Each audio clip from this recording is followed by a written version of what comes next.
how Jimmy or like the company uses challenges as a form of compensation for employees. Yeah, that was actually part of contracts back in the day. Swear to God. You can get paid less because you can be on camera and get challenges. And then I was never on camera and never did challenges. All right, I'm going to give you guys a quick 30-second intro before we get into it, but long story short, I had the fantastic opportunity to interview Jake WEDDLE. So with some editing help from Cam Nuggets, thank you so much again, we were able to condense this into a little bit of a highlight reel of those moments, and I'm not going to be providing commentary. A lot of people didn't necessarily enjoy that with my dog pack interview, so if you want any of my personal thoughts on it after the fact, go ahead and stick around to the end, and I kind of decompress a little about the whole interview. That being said, if you end up enjoying this, please be sure to leave a like, consider subscribing. If that's not the case for you, I just appreciate that you're watching this video. Thank you. How was your day? Good, dude. Honestly, like, past couple of days even, I got a bunch of videos I'm working on that are going to come out this week. Because I was doing a lot of the drama shit, which is fine. Like, Right. It gets views, whatever. But I want to get away from that, obviously, because I don't want my channel just to be beast drama. That sounds boring and Who exhausting. would want to do that? It's disgusting, stupid, lame. Well, I mean, like for me, like at least when you do your stuff, like you can do like YouTube drama in all aspects of it. Like it's not just beast stuff. Right. And so for me, I wouldn't want to hyper focus on beast stuff. So what I would like to do is this week I'm focusing on stand-up videos full stop.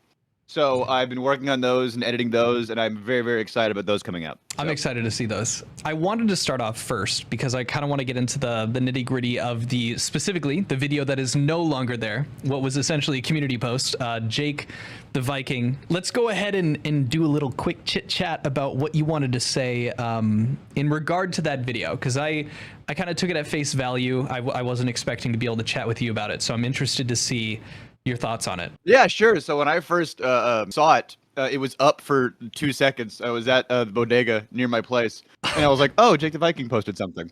And I was before I could even leave the bodega, it was gone. So I just missed it. I saw you and I saw Cam Nugget react to it. It's funny. I was watching Cam Nugget respond to it, and I was watching you respond to it, and both of you had the same reaction to it, which was really, really funny. But I didn't really get a chance to like take in any of the substance of what he said, if there was any, which is fine. But a lot of what he said was exactly what happened with the Delaware situation. He just proved everything I said and had tiny discrepancies that didn't matter. Which was funny. Appreciate Viking. I love when I say things with my whole ass chest with no receipts, and Viking goes, "Oh, here, let me get those receipts for you, right here, buddy." Oh, really I really like too when he'd be like, "Well, I've got this receipt," and then spends the next, I don't know, 2 minutes scrolling through his phone to not find it, and then go, "Oh, anyway." But yeah, no, for real, it happened. That was really cool. Yeah, and like, I used to be like friendly with him when we were at work and slightly post work because what am I gonna do? Be a dick to a coworker? Like fucking, it's rude. That doesn't mean I didn't like find him annoying or obnoxious, which is fine. He's allowed to be annoying and obnoxious. That's not a cancelable offense. The things that he said in his thing that made me go, huh? What? And I commented on your thing because they're like small. Like they don't even like really matter. Yeah, let me like, pull the point those I up. was trying to make was he littered. And forgive me, it was really hard to watch. I don't have a very good attention span. I watch Jimmy videos. I'm kidding. But like the things that he said that I saw that I was like, well, that's not entirely true, which is fine because he called me a liar. I'm not calling him a liar. He's a different perspective. I'm calling him a litterer, but Right. So he said okay. that it was my job to get the what was it? The to get rights the job signed or whatever. Signatures. Yeah, signed, like yeah. the filming signature, right? To do that. And if that was my job, that wasn't made known to me. I was just told to like see where we like would be good spots to film like aesthetically. You know what I mean? And this was also like I was like 22 at the time, and I was doing open mics. So I remember when they called the writer in to say, "Hey, do you want to do some location scouting on a mountain?" I looked up and down at my body and said, "You am a writer, right?" There was actually 2 times where they made me location scout, and both times they were on mountains. It was that video and the Area 51 video where we had to climb another mountain so we could see if we can get a look at Area 51 or whatever. And I was like, why am I the only one location scouting mountains? Look at you. It'd be innately funny. Yeah, like, same thing with the marathon thing. It's like it's literally, and also like the dumpster diving video. I always did videos in cast the main cast didn't want to do. You to some degree, and I mean this with all respect, you give off this vibe of I don't know if I could look at anyone else in the Mr. Beast group and go, that guy should dumpster dive. But when I get my eyes on you, it's like, damn, like you'd actually fit the part. Oh Jake's good at it. He's been dumpster diving his whole life, This you know, guy for survival. looks like he's so. got finesse to it. It's funny. I live in like you know, one of those I live in like Bushwick, which is like in Brooklyn, and that's where like a lot of like there's a lot of affluent people who dress poor that live here, and I just dress poor. You know what I mean? So I really fit the bill. They're like, oh my God, this guy. And you're like, what's up? I am looking for pizza in the garbage. I'm not this is the above it. pizza I got because I was on the street and someone gave it to me. I didn't ask. I just got that vibe. Okay, sick. Well, okay, But, yeah, so the thing about the deciding of the rights to film, when we got the call on top of the mountain saying, hey, we don't have the rights to film, that was a shock to me just as much as it was a shock to everybody else. And I kind of thought that if we were filming on Grandfather Mountain, then it would have been the job of the manager of the channel to do so. But maybe I was just a 22-year-old making a mistake. I used to do stand-up, so that's fine. I'll take that L if I have to. But I don't think that was my job. But if he wants to throw something at me, that's fine. And then what was the other thing he said that I wanted to talk about? Can I ask my comment? It was. Of course, go ahead. I'll go over the comment, but I did want to also ask. So, did you guys originally, like the group that did not bring stuff down the mountain? Did you guys bring stuff up? And then additionally, why was there no like secondary great. setup? That is what I was gonna say. Thank Cool. you. Thank you. Yeah. So the stuff that we brought up. So everybody brought up. That was actually only half the props we were gonna bring up. We were gonna take 2 trips, which is stupid. 2 trips up a mountain. That's dumb. So we brought up half the props, and we didn't bring up all of the props. You know what we didn't bring up? We brought up some of the silly stuff. We did not bring up the food. What? So we had that's like so a silly. like maybe a couple cans of, we had a couple of cans of SpaghettiOs. We had what else? We had Chandler as a bit brought up some cheese balls, and thank God he did because we needed them. And then what else did we bring up? And Pizza Mike brought up that one pizza. So thank God we had Pizza Mike. Thank God that bit stayed in. Yeah, so we carried some stuff up, and that was another thing that was kind of really, really dangerous as far as working conditions go. Like, you know, in Bear Grylls, when the meme is that like he's like shivering in like some decrepit bush at night, and then the cameras turn off, and then he eats a granola bar in his like little trailer. Yeah, that's the meme. You know, the camera guy's fine. This was the opposite. This was Jimmy's recording going up a ladder, being like, wow, this is so scary. This is so crazy. And then I, as a cameraman, and Viking can attest to this, because he was also a cameraman on this set. Sure. And again, I don't climb. Viking looks like he climbs. I don't. But so I'm doing exactly what Jimmy's doing, being just as dangerous. But I have a backpack of equipment and a camera in one hand. So I'm like one-handing this ladder right now, which is insane. You know how terrified I was going up and down that mountain? Yeah, Viking, if I was supposed to get some paperwork done as well, forgot about it. And so, well, you also said, and Delaware was the manager of the channel. So that was like why you were like, it was his job. So are you saying managing the logistics stuff, the production stuff, like the manager of the channel that was doing a lot of the sponsor stuff and doing a lot of the like the LA famous guy stuff. That was Reed. So he was like the talent manager, but Delaware was like production manager. So he was the guy in North Carolina who did all the in-house North Carolina stuff. Okay. With that being said, the other thing, real quick, while is the last point that he made that I remember that I watched because I skimmed through it was that I could have taken stuff down too, but I went with Jimmy. Yes, that's because Jimmy was my boss and he told me to. I would have liked to have stayed and helped clean, but unfortunately, he was like, "All right, my car's going, and WEDDLE, you're in my car, so let's go." And I was like, "Oh, why did people okay. not come up like the second day? Like, why was there no response as opposed to like just getting criminally charged?" There was charges. I think. No, Viking I know. Why did they let? Who... Sorry, why did they let it get to criminal charges and not just like, I don't know, let them know and come back the next day to retrieve the rest of the equipment? Well, it wasn't as easy as equipment retrieval. I don't know if Viking is being as truthful in his thing as he's accusing me of being or not being, but from what I was told, and I was told by my good buddy, who I didn't try to name people either, because I felt like if I name people I like over there, they're in trouble. That's funny. Mm-hmm.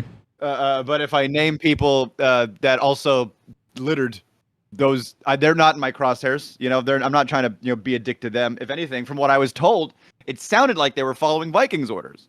So I didn't want to implicate them, but I watched Viking video, and he's over here naming names and saying who was on the shoot. I'm like, whoa, buddy, what are you doing? He kind of just balls out, yeah. Okay. which is fine. I mean, whatever. I'm sure those people didn't want to be involved, but whatever. Sure, but it didn't cross anybody's mind to be like, why couldn't they have, hired some people to just trek back up the mountain? Because, like, it is 2.5 hours, but, like, sent something And I to go think it retrieve was the rest. because if I am not mistaken, which I could be, I want to, I don't think I'm a liar. I just make mistakes sometimes. But from what I was told, from what I hear, and I trust these people that told me these things because they were on the shoot, and I trust them more than I trust Viking. Is that, yeah, they didn't come up the next day and clean up, because when Jimmy left, he was like, all right, you guys clean up, and Viking was like, all right, bet, and they started throwing stuff off, and from what I was told and from what I knew, my friend gathered all the stuff he could, and that's why he's the only one with a broken ankle. Not because he's heavy set or out of shape. That was a funny comment Viking made. But he was carrying a bunch of shit. And everybody else didn't break their ankle because they weren't carrying nearly as much shit. And 95% of the shit wasn't left up there for an easy retrieval the next day. It was thrown off the side of the top of a mountain. So it wasn't really as easy as, oh, it's all still up there. Let's just go. Viking just made that call because he probably wanted to leave too. And there wasn't we didn't have service on top of the mountain. Another reason why when I was location scouting, they were like, call me when you get to the spot where we're going to film. Hey, I couldn't. I don't know if you've been on top of a mountain. There's no signal up there. So I think the call was made to just chuck it. And so he did. And so there wouldn't really have been an easy, retrieval party the next day. Maybe if Viking waited for 2 seconds, there could have been. That would have been a good idea. But no, it's usually a convenience and quickness. And if there's a fine, you know how rich people deal with fines. Right. No, it's just like getting scratched. Cool. That's why at the end of the Grandfather Mountain video, there's a call to action to not litter and donate, because that was part of the deal for Grandfather Mountain to keep that hush hush. Oh, wow. Naturally, yes. Do the I hypocrite thing. I hate continuing to drop tea, but my bad. No, that's fair. And in fact, the next day, Viking came up to me, or the next day he got in trouble. He got the fine for it. He came up to me and he said, dude, I got a fine for this. You believe that? And in my head, I don't want to be rude to him at work, but in my head, I'm like, yeah, I fucking believe that. What do you mean, you piece of shit? So I have some questions that I just I've been seeing a general criticism with. I have made points that if you've ever listened to anything, or if you had seen my my review of the second I've seen part. 2 of your videos, and I think the one I watched most in depth was the one I commented on. Okay, cool. So I had done some, explanation, because a lot of people struggle to, they think that what you do is scripted, or I guess more specifically, that's insane. You know how off the dome I am, God. So, God damn. Right, you're a stand-up. I've made the argument, but okay, so I guess one thing that's been recent was your video where you showed the AI Mr. Beast thing. The focus of that video, based off the title, in that was the AI voice. And people are like, why? I'm just speaking the argument, not necessarily saying I agree with it, but I want to hear your response. How careful you're being. I trust you implicitly. I'm not going to shoot the messenger. Cool. So with that, a lot of the argument is you're doing your bits. You're doing, you're making jokes. It's who you are. I understand that. But a lot of people are like, what the importance of that message was, which was for most people the fact that you spoke with Mr. Beast, you agreed to, the $50K.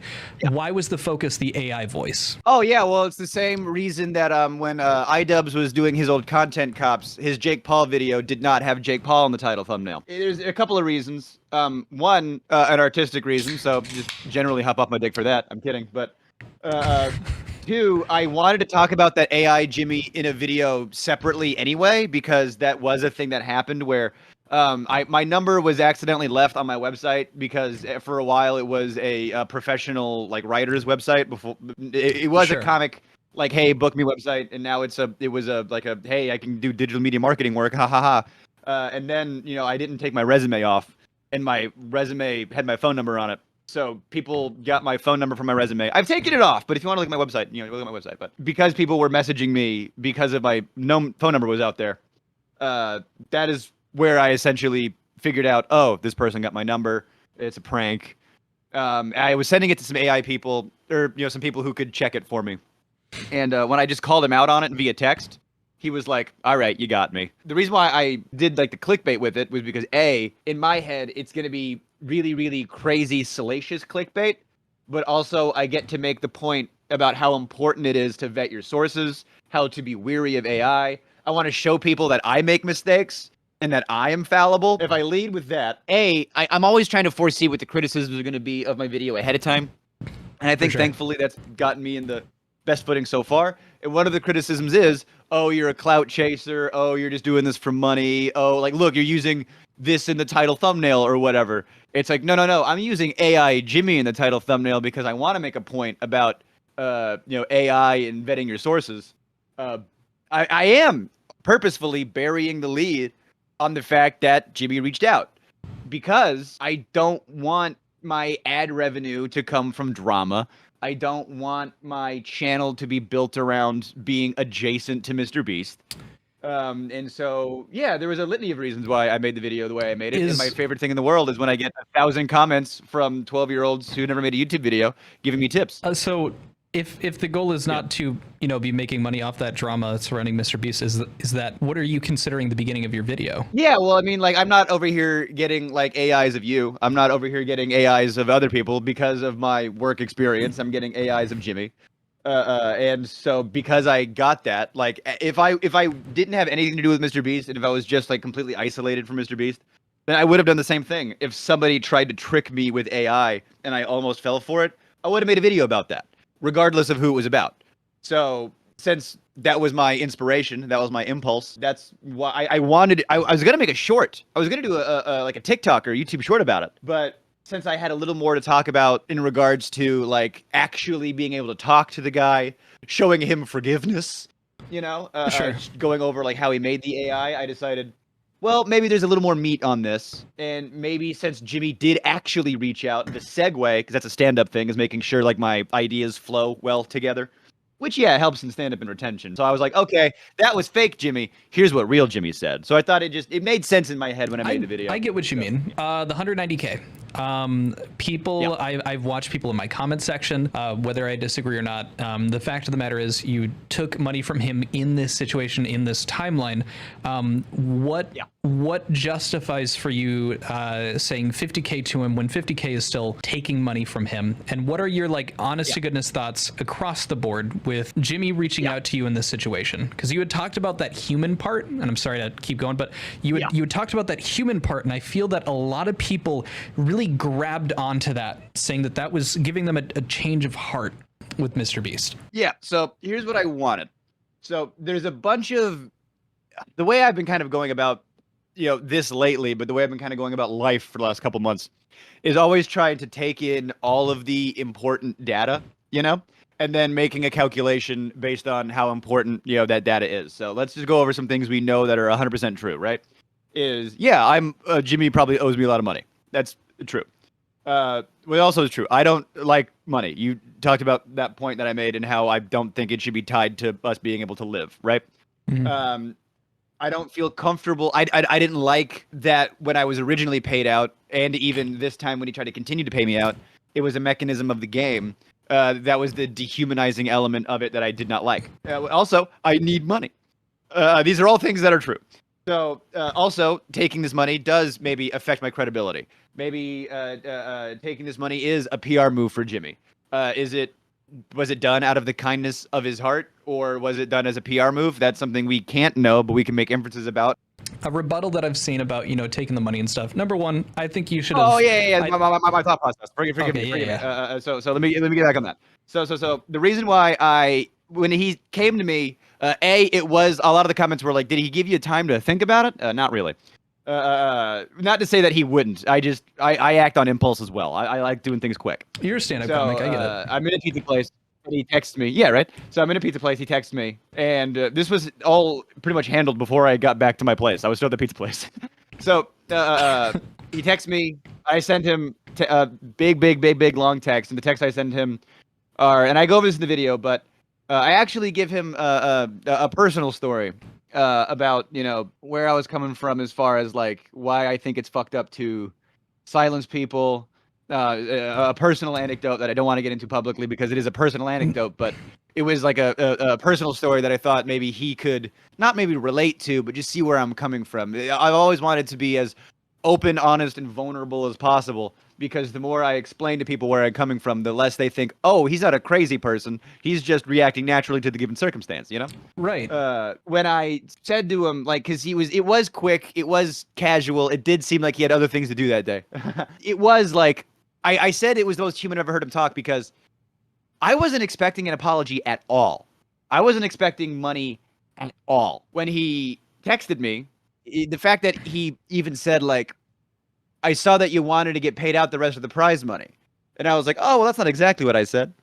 I said I was upset I didn't get the full 300 given the circumstance. That doesn't mean I want to get continued to be paid prize money. The two consistent points I was making was the mechanism of the game and like you stick a camera in a poor person's face and dangle it over their heads. I don't think that's a good thing to do. No, it's the Squid Games. The other consistent, I was making 2 points. That's 1 point. The other point I was making was when you have no money, you don't really have a choice. So I didn't feel comfortable receiving more game prize money, the thing that caused all the trauma in the first place. But I was in no position to turn down any and all money. And I wanted my credibility to stay good. And I wanted to be honest about, because if I did receive money and he said, don't even tell your audience. I'm like, well, that's not how I operate. If I take money, I'm going to tell my audience. I did what I felt good about doing. I did it for reasons that I felt good. Like a lot of people said like, oh man, you should have taken it. You should have done this. You should have done that. And it's like that's great that you guys would have. I wouldn't because it was for personal reasons. Like for personal reasons, I couldn't do it. When Mr. Beast offered you when Jimmy offered you the money, did he talk about any contract or anything or any, I guess, no, there was hold on. Nothing. Like no promise we're not going to use that against you in court. For me, like looking at it, it's like you take 190K, you don't defend yourself. And there's no like, some kind of contract or some kind of promise or even, we are not going to hold this against you. We're not going to bring this up to the public, whatever. Yeah, I think those points are super, super, super valid. And I think those were also things that were running through my head because, like, yeah, I take this money, I don't say anything about it. And then, a few weeks down the line, yeah, well, Jake Weddle took a bunch of money and he didn't tell anybody. So, gotcha. It's like, okay, gotcha. So I didn't fall for that gotcha. There's the other gotcha where you were mentioning bringing this up in court. What I liked about it was that it felt person to person and low key.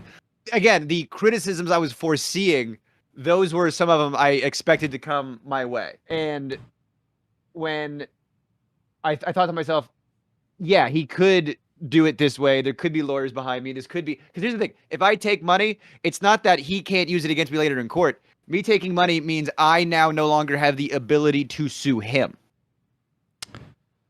Oh. It wasn't a, which your thoughts behind it were also correct. And also things I needed to factor in, and I did factor those in.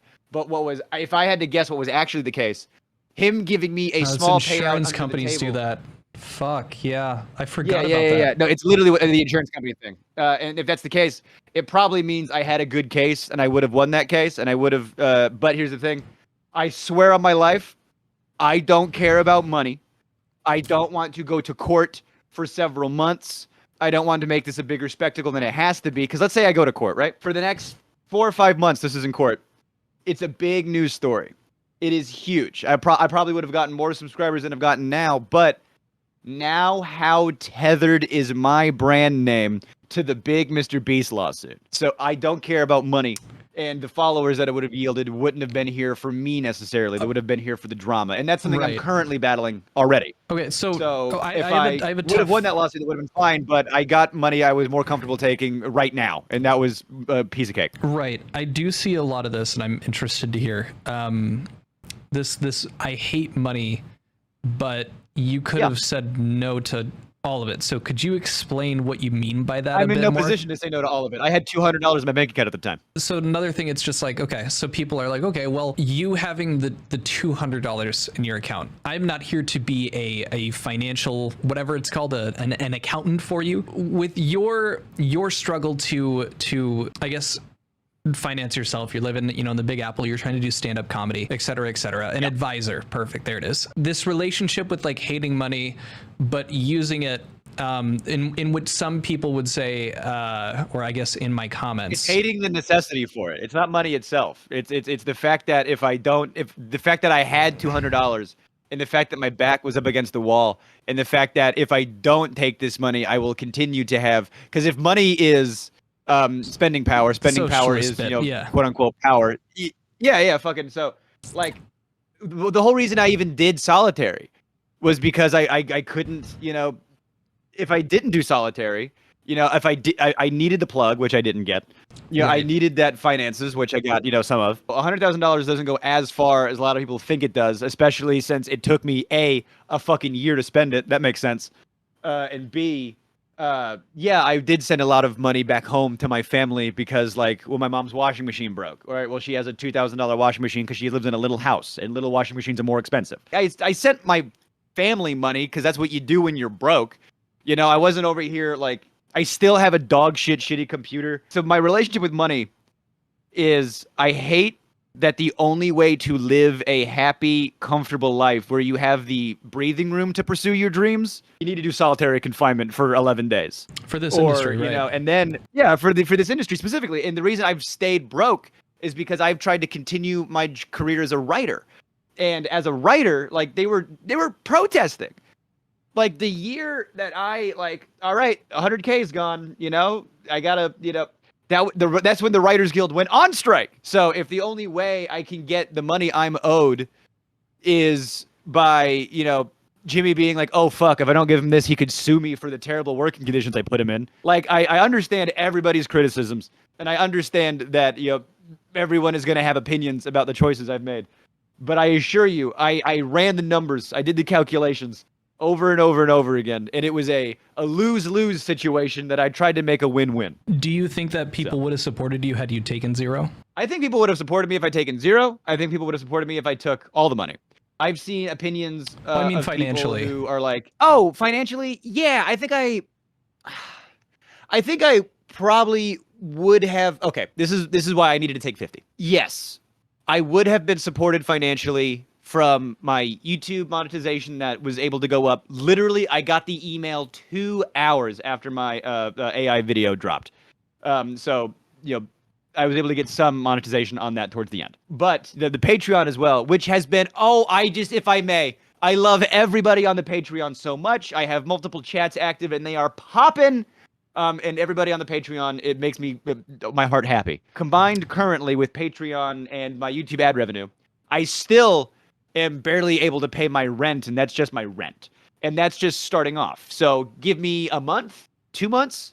Yeah, I will be able to support myself. And I'll be able to support myself with YouTube, and I'll be able to support myself with Patreon, and I'm doing some road gigs pretty soon. Like, yeah, I would have been fine eventually, but it would have been really, really, really difficult because I still had $200 in the bank account. I have. And again, I was donating plasma for the last, 6 months. And my girlfriend donates plasma. She donated a little yesterday. That's so funny. Right. So I guess to finalize. The boot on your neck when it comes to if I don't get these scripts done by tonight, I'm not going to get paid this week. And if I don't get paid this week, I can't go to the grocery store. Like that stress over my life that if I've lived 27 years, I've felt that way for 26 years. And the 1 year I didn't feel like that was when I had the 100K from Jimmy. If by your decisions, and I'm just curious, so if you're getting to a place where you can't not accept money, by the decisions you make to pursue stand-up, to do those things that are not monetarily rewarding, so that you can be in a place where you can say no to these things, and it's a very expensive way to live, being in New York and going for these passions. I don't blame you. I was trying to do YouTube for a very long time. Would you say that it's more so an inability to, I guess, kind of play the game when it comes to finances and be able to save in like appropriate ways? Like, do you blame that as being a part of why you were in a position like that? No, I fully think what you said was your inability to play the games. There are so many games that you have to play in order to like rich people play games to make their money make more money, right? Well, no. Sorry. What I mean is like I worked at a bank because it helped pay for the mortgage, and I was not able to devote the time that I had wanted to into the YouTube, into you know, doing those things. I had to play that game so that I could venture into like my artistic stuff. I'm lucky my fiance did, but my point is, I guess, and I'm bringing this up from what I've seen in terms of criticism, your inability to play that game because you are opting for, I'm going to focus on the stand-up comedy, I'm going to do these things. Isn't that by itself you placing yourself in a position where you get into a moment where you have to say yes to 50K, and you know, jeopardize that trust that people have with you because of your inability to, you know, build up finances in a safer way for yourself? I completely see where the question and the criticism is coming from, and I know it's like you're not the person like throwing that criticism at me, or even if you are, that'd be totally fine. But I think my issue is with that thought process generally, because like, yeah, my like inability to play like that game because I wanted to focus on this. Like the reason why you like the Nepo baby situation in Hollywood is like, oh wow, everybody like, yeah, you can't make it in this industry unless you have aggressive safety nets.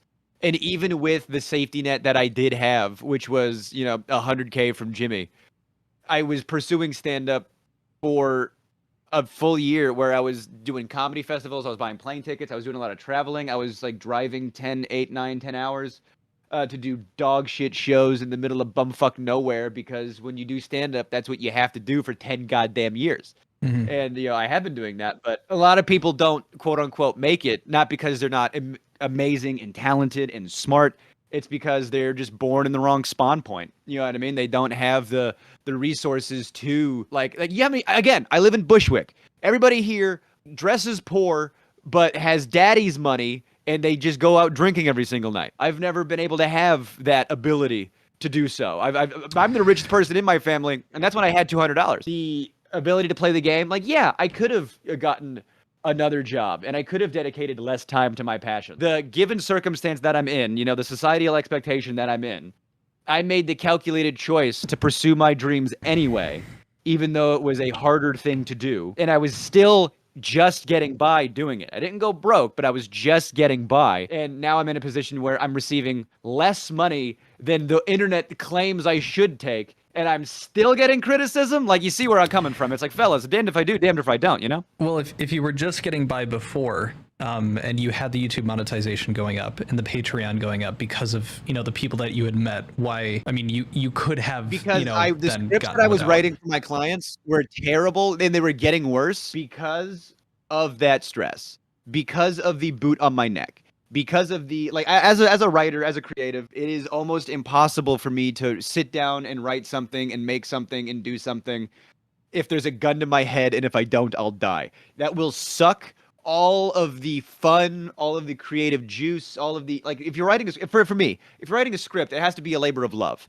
And so, again, I don't give a fuck about money. I'm sorry, I do want to pause. Like, this, like, not give a fuck about money. I can understand. I feel like that phrasing of that really fucks you over. Because, like, you have to care about it. Like, you can say I don't give a fuck about it, but you have to care about it to make the decision to go from 190 to 50. It's an oversimplification. And also, I apologize for the, I think there might be like a slight delay, so if I'm interrupting, I apologize. You're good. But it's not that I don't give a fuck about money, obviously. In fact, it's kind of the opposite. My entire life, I have been made to give so much of a fuck about money that I think the mechanisms that make money so, if I don't make this, you know, couple $100 by right now, if I don't go sell my plasma, then I'll die. You know what I mean? Like that, like those mechanisms, those I dislike. I disagree with those fundamentally, morally. I think those are bad. And so when people tell me to do things, when people tell me to play the game, to do X, Y, Z, I go, I'd rather just pursue my dream and deal with the consequences. That's fair. Okay. How Jimmy, or like the company, uses challenges as a form of compensation for employees? Yeah, that was actually part of contracts back in the day. Swear to God. Where we, you can get paid less because you can be on camera and get challenges. And then I was never on camera and never did challenges. So that was an interesting way to, I think, So like personally, commission almost. yeah, commission, and then they don't give you the opportunity to sell. Right, yeah. So yeah, my opinion on that. I think that's dumb and bad. You guys' coverage, I thought, was really, really, like, you guys were giving me pushback, but you guys were also giving me empathy. I felt like you guys were. I saw some people who were just glazing me, and I saw some people who were being really, really hard on me. And I commented on your shit because I appreciated your thoughtful coverage. Okay, this one's kind of stupid, so hear me out. What do you think about people considering you a stinky slime ball? Oh, I mean, I've had to beat these allegations my whole life.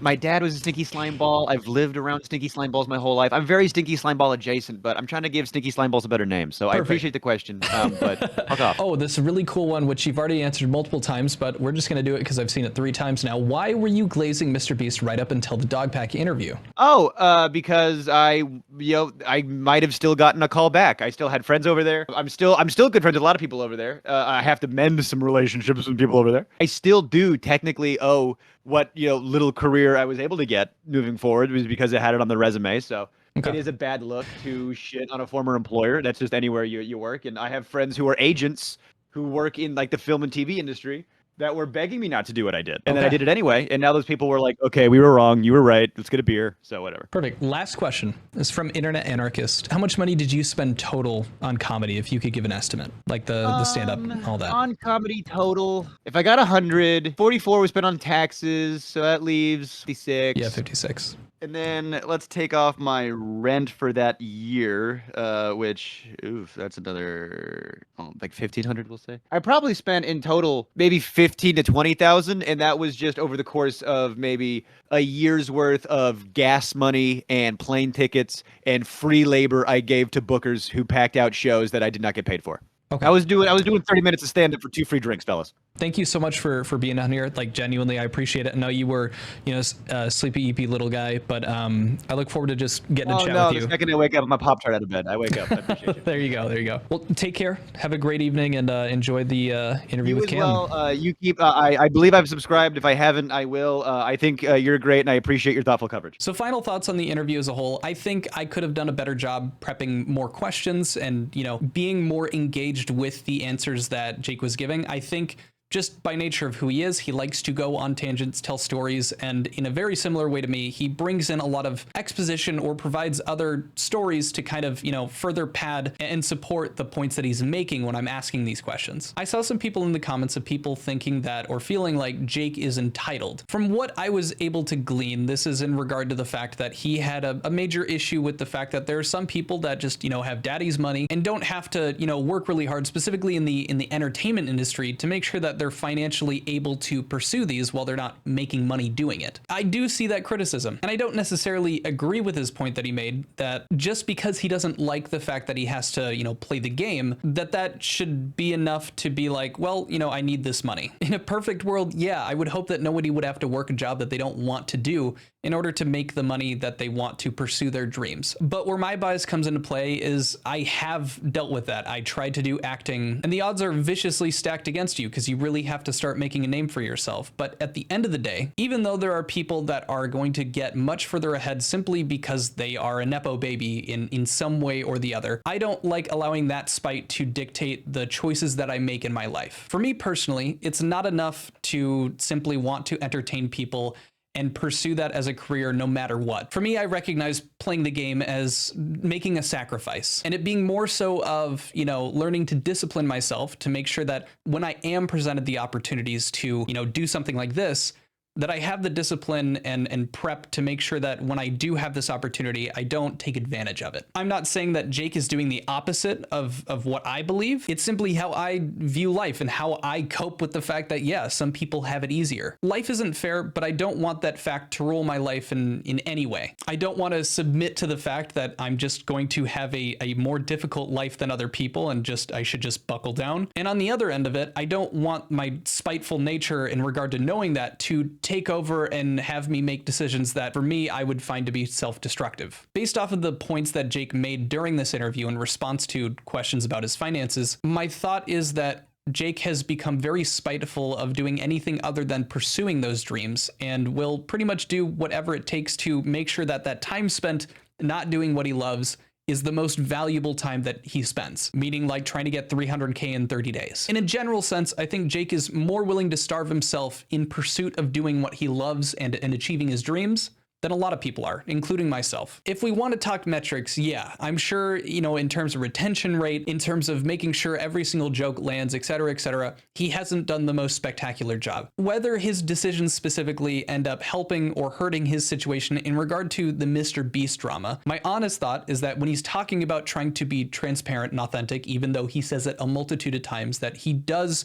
do his best to be that person and to be upfront about what he's thinking. If he wasn't, I don't think he would have included half of the stuff that was in his video talking about taking that money from Mr. Beast. All that being said, I'm not asking anybody to like Jake or to understand him or give him more of a fair shake than they may have or haven't already done. It's up to you guys to parse that information and make an accurate assessment yourselves. From my point of view, he is doing his darn best to make sure that the people that are with him are more focused on the fact that he is giving them exactly who he is and isn't putting up a facade. And he's not going to let this drama or how it affected him get in the way of that. It's why he said that it was the most human Jimmy had ever been. It's why he was honest about the fact that he was certain that he wasn't going to get a reach out, let alone an apology from Jimmy. And it's why he was fully clear about taking 50 grand. For him, he needed the money to do what he loved. And additionally, it mattered a lot to him, like $140,000 mattered to him, that we didn't take it as him being silenced. If you guys have more questions about it, feel free to reach me in my Discord, which will be in the comments in the description below. With that being said, I hope you enjoyed the interview. Let me know what you guys think in the comments below, and I will talk to you later. I'll see you. Adios. Bye.